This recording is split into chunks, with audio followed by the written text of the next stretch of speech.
Hey everyone, Ken Ingalls here, back with another salary cap video for the Green Bay Packers. And today, what I want to talk about is right here is that the NFL finally announced their official salary cap number for the 2026 season, coming in at $301.2 million.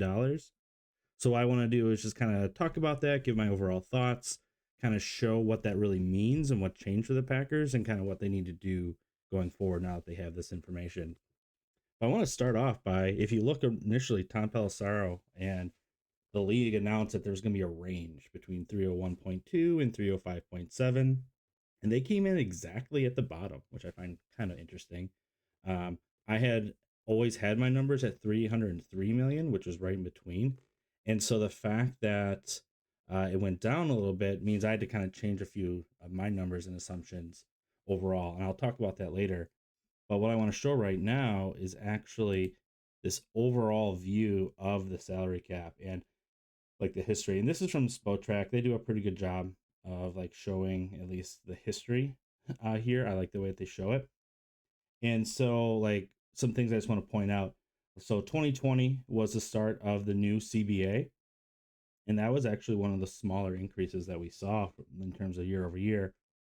Obviously, then things started going a little bananas in 2021 in the post COVID year, where the cap actually decreased 15.7. Now, if you remember correctly, um, the cap was supposed to go down a lot more than 15.7. Like the owners propped up the league at this 182.5 number. It was supposed to be a lot lower if they just went with the straight math of how the cap is calculated. But what it turns out is they effectively gave the players more or less like a 3-year short-term loan on the cap by propping it up here. So the following 3 years is kind of really volatile, right? There's a lot of that payback stuff that had to happen so that the cap wasn't increasing as maybe as sharply as it should have. And that really kind of evened out in 2024 when like 2024 was kind of like the first year where it was kind of clean, where okay, now we're in a post-COVID cap world, and we saw a pretty sharp increase of 13.6%. But it's interesting now when I look at the past, right? So the cap went up 22 million. It went up lower than it went up last year, 23.8, and by a obviously smaller percentage too. So not too much to dig into there, but I just find it interesting that it kind of came in at the bottom of the range and that the number is slowing down, right? And it's a negotiation. Like there's not a very clear A plus B equals C when it comes to the salary cap and what the players are going to get each year. There's a little bit of give and take with the league and where they want that range to fall. At the end of the day, it always kind of nets out, but kind of odd. I would think that the league office is maybe looking at this and they're going to try and figure out, okay, how we get more revenue? How do we keep this train going? Right? Is it going to be more international games? Is it going to be 18 games, which seems like an inevitability? Um, what are they going to do?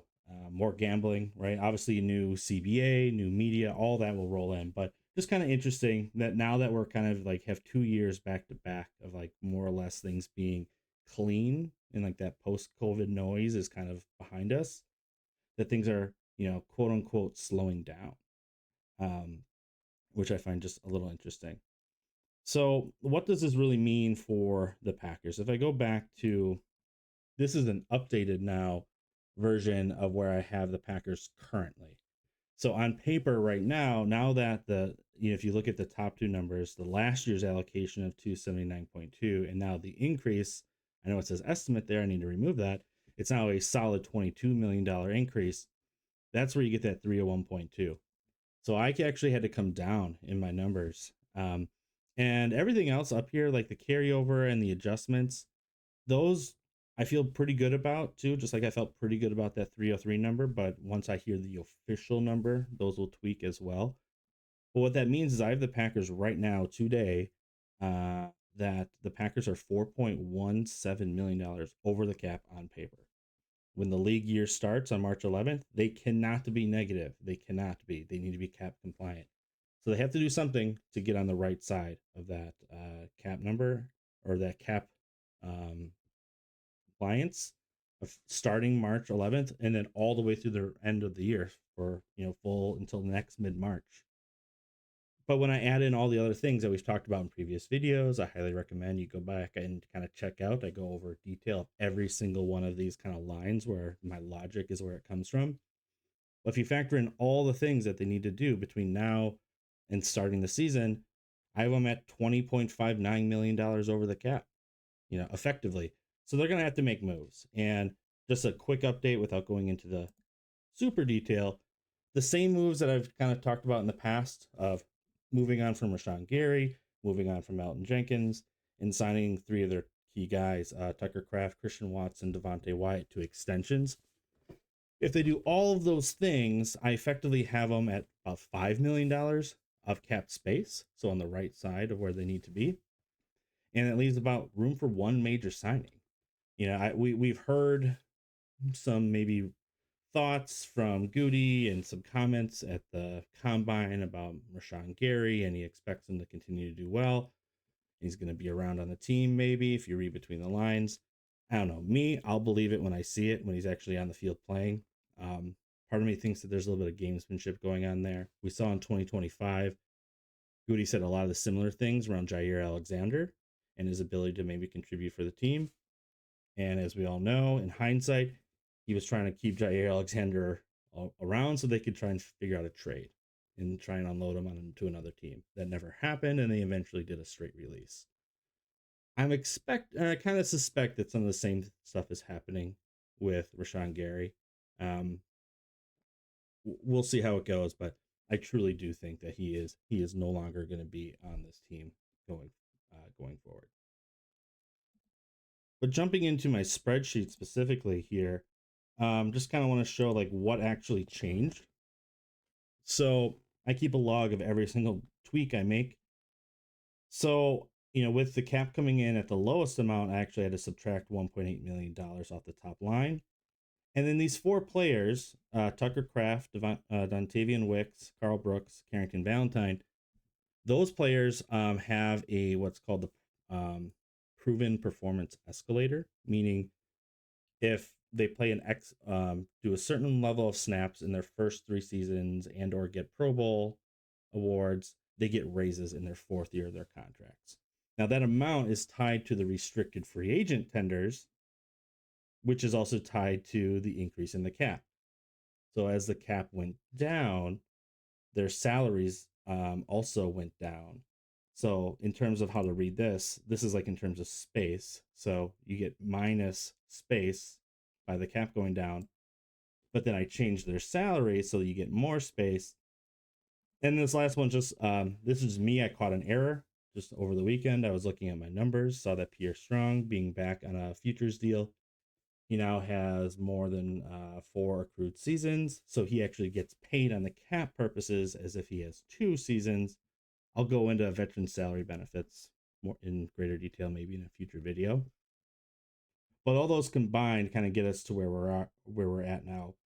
If you want to look at those contracts of those 4 players, I have them filtered here, where now you can see that the cash for all of these guys that are on their proven performance escalators are now fixed at that 3.674 million in terms of cash. So they got different raises. So like Tucker Kraft, his raise was less than the other guys because he already had a workout bonus in his contract by being a 3rd round pick ahead of some of these other guys who didn't have those type of things in his rookie deal. So, but now that the league number is set, these are set. I've kind of had formulas based off the growth rate, but again, now that everything is set, there will be no more surprises with these guys unless they get extended or released in some way. Looking at this list, Tucker Kraft, good bet for an extension. Carl Brooks, honestly, he's one of my sneaky, maybe the Packers move on from him type of moves this offseason, especially if they add aggressively along the defensive line. That could be a very interesting kind of sneaky move. But I really expect Wicks and Valentine to be here in 2026, and then who knows after. But other than, maybe the Packers moving on from Brooks, and then for me, it's just an inevitability of when they're going to extend Tucker Kraft. But for the most part, these salary cap numbers and these cash amounts should not change. But now going into circling back to the Packers right now, they're $4.1 million over the cap. Don't worry about the future things on this list right now. But as of right now, this number right here, they're $4.17 million. Again, my number might be slightly different in case the carryover or the adjustments, there's something I'm not capturing or don't know about yet. But they can't do nothing. They have to do something between now and March 11th just to be cap compliant. I would expect Elton Jenkins to be kind of the easy, no brainer type move. That would absolutely get them on the other side because that's a $20 million move just by itself. But they can't do nothing. And so we're kind of sitting here. It's right now, as I record this, the 2nd of March. And so we're 9 days away. And we haven't really heard much from the Packers in terms of what they're going to be doing. We've heard that they're not going to be tendering restricted free agents. Was Emmanuel Wilson and Zane Anderson. I think they have two more that we haven't heard specifically about, but I'm really not expecting any of them to be tendered. So kind of we're in this no news phase, and usually the Packers have done moves like this in the past by now, by the time we get to end of February. So I'm kind of curious to see or understand kind of what they're thinking, what they're going to doing. But again, it's not like in past years, like 2021, 2022, 2023, where the Packers had to like restructure multiple guys and almost all of their veterans just to even get cap compliant. And then they would have to figure out other things if they wanted to create space to make moves. So they maybe had to get started a little bit earlier.